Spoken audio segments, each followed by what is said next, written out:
Boa tarde a todos.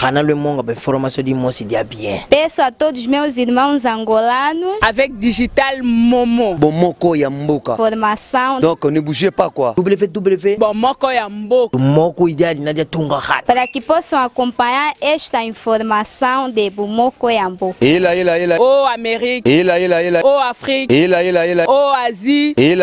Oh Océanie. Avec Digital Momo. Papopi, motoki pala lobi, botala ka Bomoko ya mboka, merci.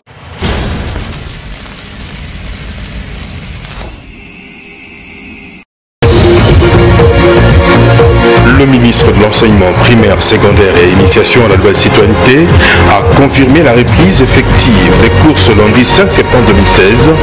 C'était à EP5 Maluku, une école nouvellement construite. Les travaux du dialogue national ont repris ce lundi à la Cité de l'Union africaine. Les participants se sont penchés ce jour sur l'harmonisation des listes et des différentes composantes. Les détails dans cette édition. Dora Kabadi vous présente ce téléjournal. Bienvenue à tous.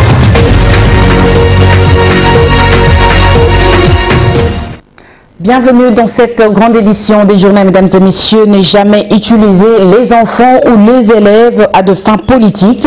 En marge de la rentrée scolaire ce 5 septembre 2016, le ministre de l'Enseignement primaire secondaire insiste sur la nécessité de se mettre ensemble pour améliorer la qualité du système éducatif au pays. Maker Mwangou était en ce jour de la rentrée scolaire à l'EP5 Maluku, une école renouvellement construite grâce au projet PRIS, une occasion pour lui de rappeler et de confirmer le démarrage effectif de cours au niveau primaire. Escompté, reportage signé Élisée Oudia. EP5 Maluku, situé dans la commune qui porte le même nom, a vécu ce 5 septembre deux événements majeurs. Il s'agit de l'inauguration de l'EP 1, 2, 3, 4, 5 et le lancement officiel de la rentrée scolaire 2016-2017. Une rentrée scolaire placée sous le signe de la lecture et de l'écriture, occasion pour le ministre national de l'enseignement primaire, secondaire et initiation à la nouvelle citoyenneté de revenir sur les recommandations de la table ronde sur la gratuité et la qualité de l'éducation RDC tenue récemment à Lubumbashi. Les enseignements doivent reposer sur les outils didactiques du travail scolaire.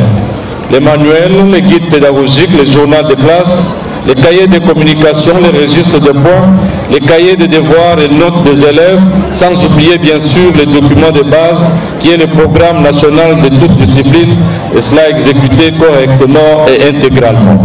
À ces sujets, Maker Mwangou dit beaucoup attendre des parents, partenaires de choix du gouvernement dans cette quête de la qualité de l'enseignement, et insiste aussi sur le caractère apolitique de l'école. Je pense que nous pouvons tous nous mettre ensemble pour que nous offrions à nos enfants une éducation pour tous de qualité. C'est ça le souci de la communauté congolaise, c'est le souci de la ville de Kinshasa, c'est la vision du président de la République, Joseph Kabila Kabange. Les élèves, eux aussi, ont émis un souhait. Nous voulons apprendre à lire, écrire et à calculer pour être utile à la société. Les vœux réitérés également par l'UNESCO, l'agence onusienne en charge de l'éducation s'engage à accompagner la RDC dans ce secteur de haute portée, rappelant que près de 18 millions d'élèves sont attendus pour cette année scolaire 2016-2017 sur toute l'étendue du pays. Et puis interdiction de la vente obligatoire de uniformes dans les établissements scolaires, la gratuité de l'inscription, telles sont quelques mesures prises par l'exécutif de Kinshasa sous forme de commandement à respecter justement pour cette année scolaire. La ministre provinciale de l'Éducation a tenu à le rappeler ces jours en marge de la rentrée scolaire édition 2016-2017. Le gouverneur de la ville a insisté. Je rappelle donc que nous puissions veiller au respect du calendrier scolaire. Rappeler à tous les chefs d'établissement que l'instruction est gratuite. L'interdiction faite de la vente obligatoire de fournitures et autres uniformes à l'école. Les écoles peuvent offrir des services, mais les parents ont le libre choix de savoir où ils veulent prendre les fournitures de leurs enfants.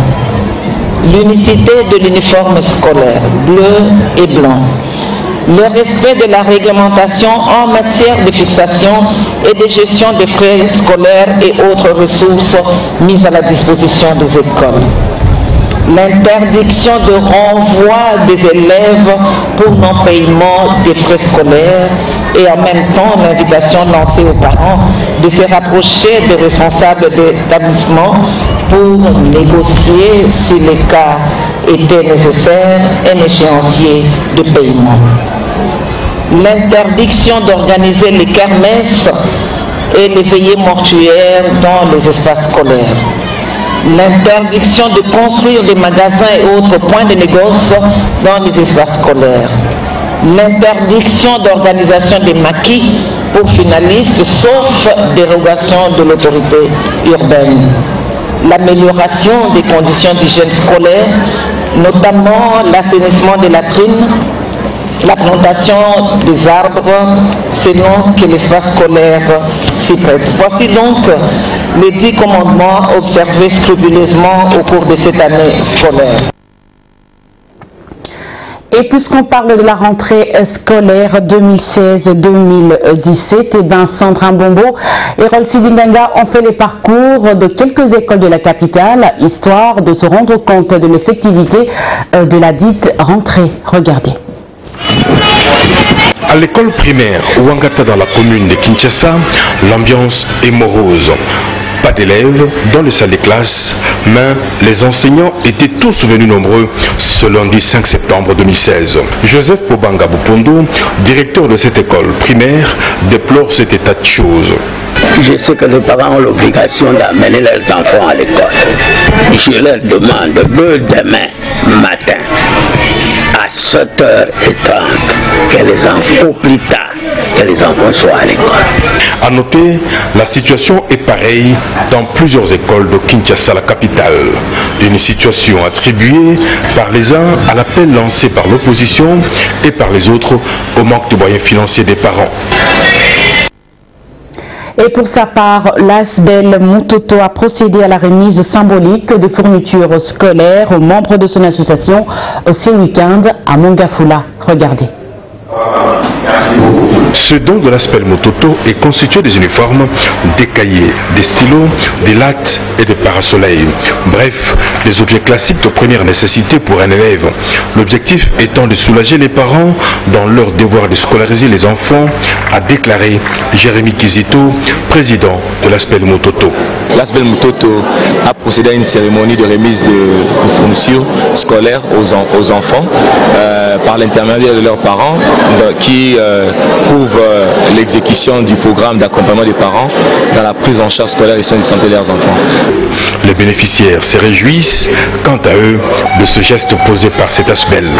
Vraiment ça va, ok. L'année prochaine peut-être je viendrai avec tous mes enfants ici. Mutoto nous aide. Pourquoi il nous aide? Parce que il va avancer même l'argent de la compte à l'école. Et on a des uniformes. Notons que l'accompagnement de cette structure n'est pas seulement scolaire, mais également sanitaire. Démarrage effectif de travaux du dialogue en l'absence de ceux que l'on qualifie de gros poissons.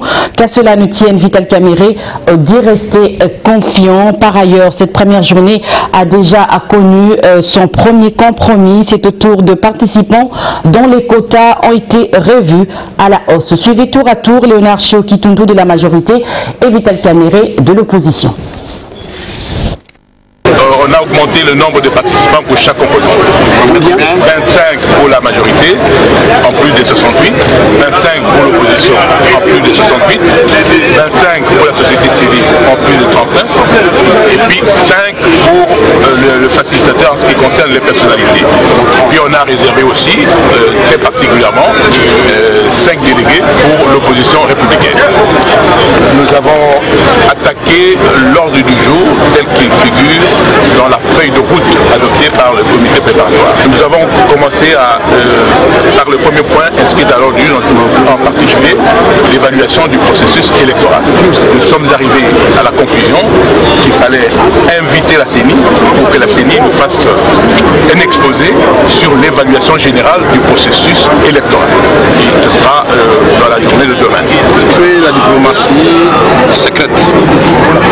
On laisse le silence dominer le cœur des gens et que les gens soient inspirés par Dieu.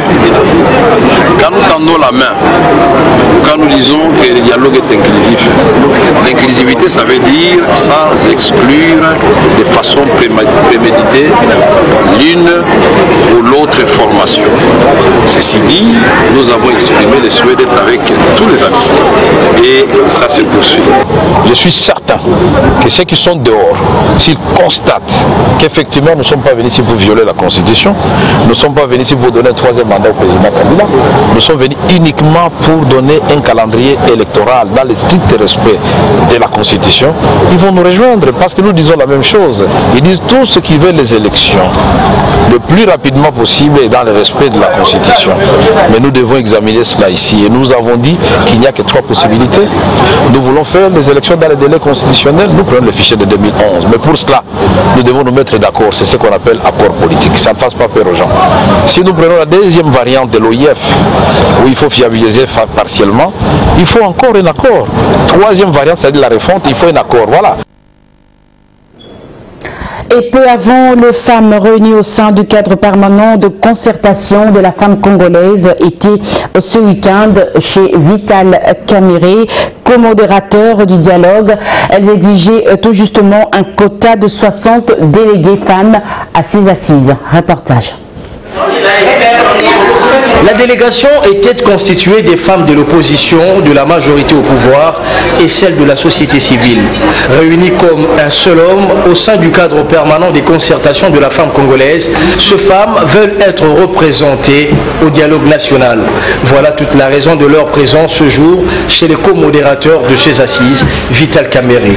Nous sommes profondément inquiètes et c'est pour cela que nous sommes venus voir le président Vital Kamerhe pour lancer en fait un SOS, lui dire, nous les femmes congolaises, nous tenons à ce que les textes fondamentaux comme la Constitution, comme la loi sur la parité, comme les résolutions internationales auxquelles a souscrit notre pays soient respectés, à savoir, nous voulons être autour de la table de négociation.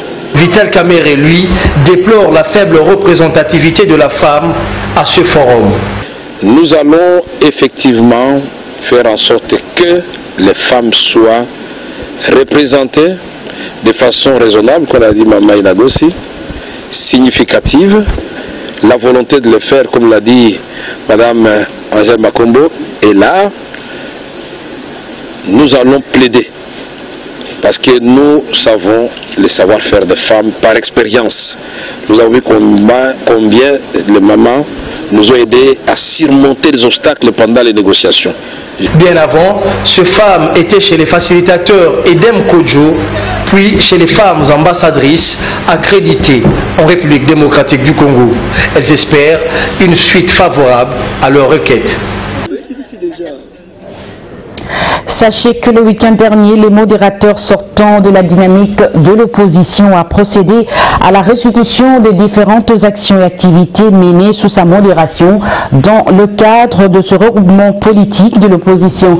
Freddy Matungulu a entre autres annoncé la tenue d'un sit-in les 19 septembre prochain devant les différentes représentations de la Commission électorale nationale indépendante afin d'inviter la centrale électorale à organiser les élections, surtout la présidentielle, d'ici les 19 décembre prochain. Élisée Odia.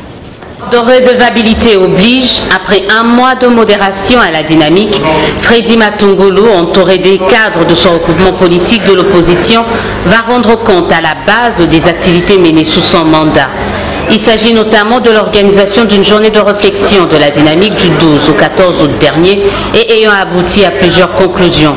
À l'occasion, la dynamique a réaffirmé son adhésion aux engagements de Jean Val, son attachement au respect de la Constitution et à la résolution 2277 avant d'adopter une feuille de route consistant à une série d'actions à mener par l'opposition pour, dit-elle, contraindre l'actuel pouvoir à respecter la Constitution en organisant la présidentielle d'ici le 19 décembre 2016.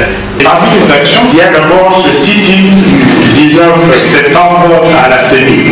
Nous avons également prévu dans cette feuille de route, qui est également celle du rassemblement, des marches et des meetings.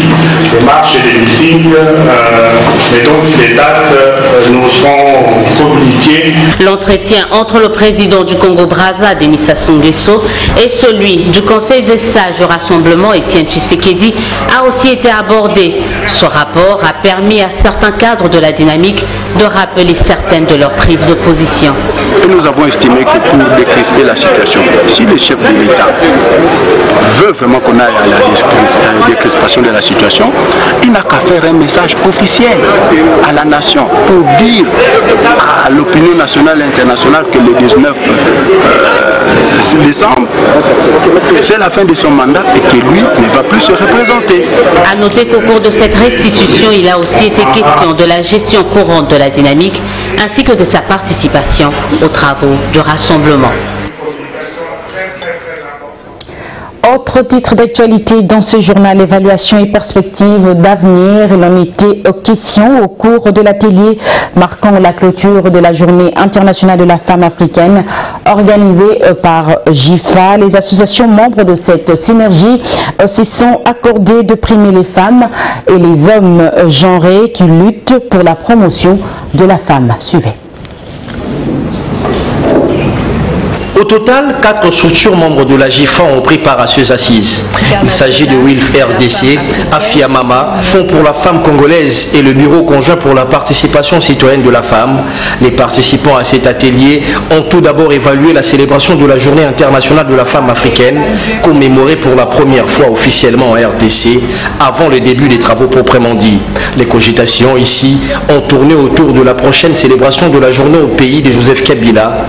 D'ores et déjà, quelques réglages sont envisagés. Notre souci est d'abord d'impliquer en tout cas tous les hommes, toutes les femmes, tous les jeunes qui s'intéressent à la question de l'égalité et de voir dans quelle mesure primer en tout cas un petit échantillon des hommes et des femmes qui ont passé de leur temps, qui ont travaillé sur cette thématique. La première cérémonie des remises et reprises, chaque année il y en aura et c'est comme ça que nous sommes en train d'intéresser tout le monde à se joindre à nous et de voir dans quelle mesure nous pouvons améliorer les critères de sélection des personnes à primer. Parce qu'on doit tenir compte non seulement de l'engagement, mais aussi de la réalisation. Qu'est-ce que cet homme a apporté pour l'avancement de notre communauté congolaise? Qu'est-ce que cette femme a apporté pour l'épanouissement des femmes et des jeunes filles dans notre communauté congolaise? La synergie JIFA a tenté une première expérience de la célébration de la Journée internationale de la femme africaine en RDC. Une expérience réussie selon elle, mais pas sans la jeunesse. Nous avons pris ça comme opportunité pour faire avancer aussi les questions liées spécifiquement aux droits des jeunes femmes aujourd'hui, parce que les réalités des jeunes femmes sont différentes des réalités de nos aînés. La Journée internationale de la femme africaine est célébrée le 31 juillet depuis 1962. Pour la RDC, elle a été célébrée officiellement pour la première fois le 11 août 2016. La paroisse Saint-Éloi, située dans la commune de Barumbu, a célébré ce dimanche son jubilé d'or, de même que le jubilé d'argent de sacerdoce du révérend père curé de la dite paroisse. À cet effet, une messe d'action de grâce a été dite en cette même paroisse, histoire de témoigner leur attachement à Dieu. Reportage de Lonika Bengele et Sandra Mbombo. Une ambiance particulière a caractérisé la paroisse Saint-Éloi à l'occasion de la célébration de son 50e anniversaire, mais également la commémoration du jubilé d'argent du sacerdoce du révérend père curé de cette paroisse. Plusieurs activités ont figuré à l'ordre du jour. Dans son homélie, l'officiant a tiré son message dans l'évangile de Luc chapitre 14 du verset 25 au verset 33. Message suivi religieusement par les fidèles venus nombreux participer à ce grand événement. Après la prédication, deux brevets ont été remis au servant d'autel jubilaire, suivi de la prière universelle et de l'offrande. S'en est également suivi la communion et la remise des diplômes d'or et d'argent au révérend père curé de la paroisse, Augustin Anem. Ces derniers se disent fiers d'avoir accompli sa mission sacerdotale dans cette paroisse, même s'il y a eu quelques difficultés. On a totalisé 25 ans de sacerdoce. La paroisse aussi totalise 50 ans d'existence avec la communauté paroissiale, même des amis qui sont venus d'ailleurs. Nous avons chanté, nous avons prié pour remercier les seigneurs. Parce que finalement, c'est le Seigneur qui choisit des êtres fragiles et qui leur donne la grâce du sacerdoce et la grâce de la persévérance. En 50 ans d'existence de la paroisse Saint-Éloi, l'agrandissement de l'église reste l'activité phare, à en croire le président de la commission du jubilé de cette paroisse. Les fidèles, les paroissiens et les donateurs ont mobilisé plus de 100 000 $ pour pouvoir doubler la capacité de l'église. C'est une grande réalisation. Cette messe d'action de grâce a été sanctionnée par la remise des cadeaux des fidèles au curé de la paroisse Saint-Éloi, ce avant de partager les repas prévus pour la circonstance. Tout s'est déroulé dans une ambiance bon enfant. Dans ce message de condoléances suite au décès de l'honorable Liévin Mabaya, Kipo, survenu le jeudi 25 août 2016 à Kinshasa, les comités directeurs de l'ARC présentent ses condoléances les plus attristées à la famille de l'illustre défunt ainsi qu'à toute la communauté de Boulungu. En sport, les léopards de la RDC qualifiés pour la phase finale de la Coupe d'Afrique des Nations Gabon 2017, ce après avoir dominé les fauves de Bazubangui de Centrafrique sur le score de 4 buts à 1. Retour en image sur le temps fort de cette rencontre avec Olivier Boulou. Regardez.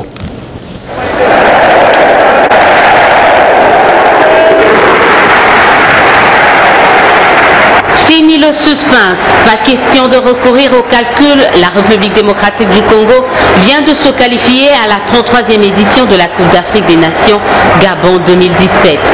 Battus au match aller par 2-0 par les fauves du Bazubangui, les protégés de l'entraîneur Florent Ibenge avaient besoin d'une victoire ou d'un match nul pour valider son ticket à cette prestigieuse compétition de la CAF.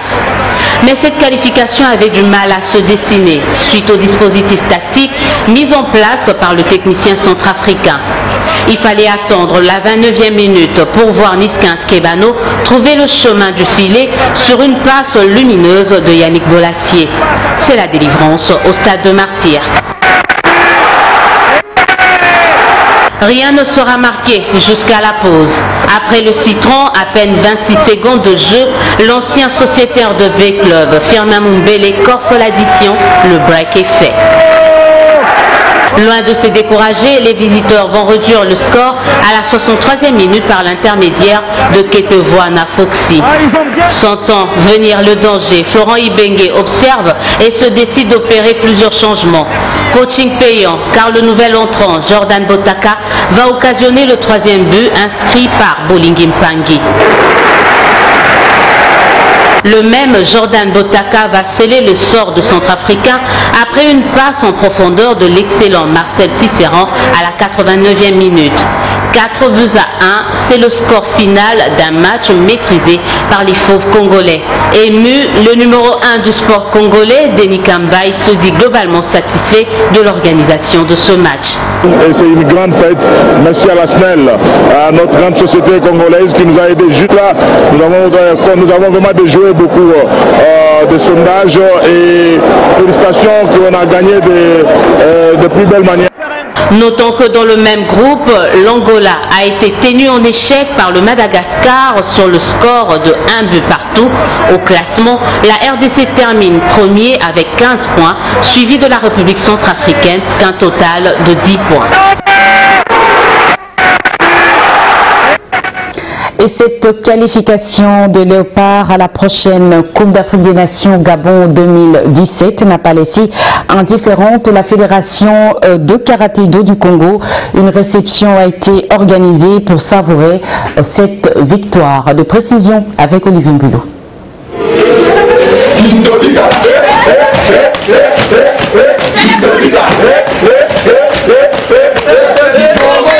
Danse et cris de joie étaient au rendez-vous pour célébrer la qualification de Léopard Football de la République démocratique du Congo. Une façon pour la Fédération de Karaté-Do du Congo de soutenir leurs efforts, comme le confirme le numéro 1 de cette fédération, Flore Moussendo. Un seul mot, félicitations pour le soutien que vous avez donné à nos frères du football. On s'est qualifié et on va les accompagner. Flore Moussendo dit soutenir le Léopard Football jusqu'à la phase finale de la Coupe d'Afrique des Nations qui sera organisée au Gabon en 2017. Fin de ce journal qui a été réalisé par Gilles Chibamba et Frédéric Pumo. Merci de l'avoir suivi. À très bientôt.